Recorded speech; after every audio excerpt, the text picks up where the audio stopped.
ازيكم يا بنات؟ النهارده هنعمل كيكه الرواني، ويا ريت ما تنسونيش باللايك وتتابعوني. يلا هنبدا بالمقادير. ونقول بسم الله. هنجيب 3 بيضات درجه حراره الغرفه، ونص معلقه فانيليا، وهنحضر المضرب، ونجيب كوبايه سكر، وننزل بيها طبعا على البيض وعلى الفانيليا، مع رشه ملح بسيطه عشان الزفاره بتاعه البيض. وهنبدأ نضرب بالمضرب البيض لحد ما القوام بتاع البيض والسكر يتضاعف ويبقى لونه أبيض، زي ما هتشوفوا دلوقتي قدامكم في الفيديو بالظبط نفس الشكل ده. ولسه برضو بنكملين ضرب، وهننزل ببقية المكونات. كيكة الرواني من أحلى الكيكات اللي مسقية طبعا عسل، وفيها سميد، وفيها حاجات حلوة كده. كنا دايما بناكلها واحنا زمان واحنا صغيرين. دلوقتي هنزل بكوباية لبن، مش لبن صافي، لبن يعني نص كوباية لبن ونص كوباية مية، مع علبتين زبادي. يعني نزلت بواحدة وادي التانية، هننزل بيهم. الزبادي بيودي الكيكة دي في حتة تانية خالص، بجد بجد بتبقى جميلة يا بنات. وهننزل بعد كده بالجوز الهند. جوز الهند اهو ننزل بيه، برضو بيديها طعم وقوام، حاجة كده حلوة زي المحلات بالظبط بالظبط. وهنرجع نضرب تاني، وهنبدأ نضرب تاني، نفضل نضرب فيها لحد ما المكونات تمتزج مع بعض، والزبادي نلاقيه خلاص بقى مية زيه زي اللبن، مفيش اي تكتلات ولا اي حاجة. نطمن كده بالاسباتيولا، نطمن ان مفيش اي حاجة.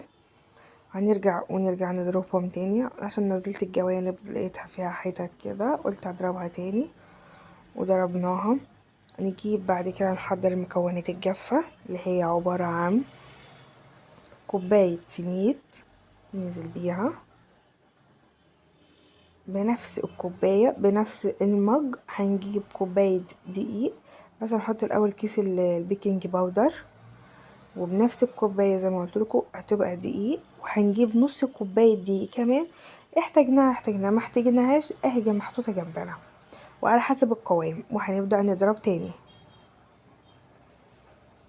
زي ما انتوا شايفين، نضرب لحد ما القوام يبقى كده، لا هو خفيف مية ولا هو تقيل.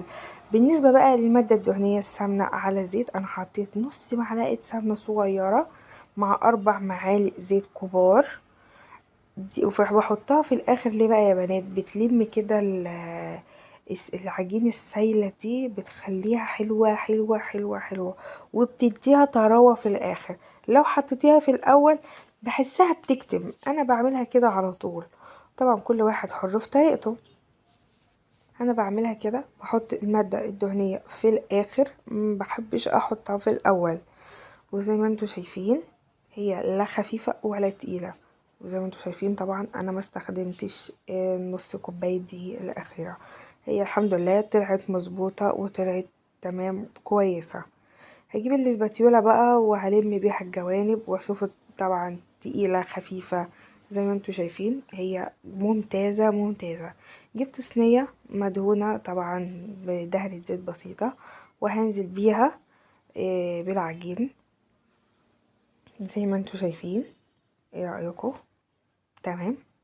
ندخلها على الفرن على درجة حرارة، هندخلها الفرن على درجة حرارة 180، وبعد كده نشغل الشواية تاخد اللون ده زي ما انتوا شايفين. واول ما تطلع بنسقيها بالعسل. العسل هو عبارة عن كوبايتين سكر وكوباية ونص مية وعشرة ليمونة، ويغلوا بالظبط 7 دقايق، ونحطهم على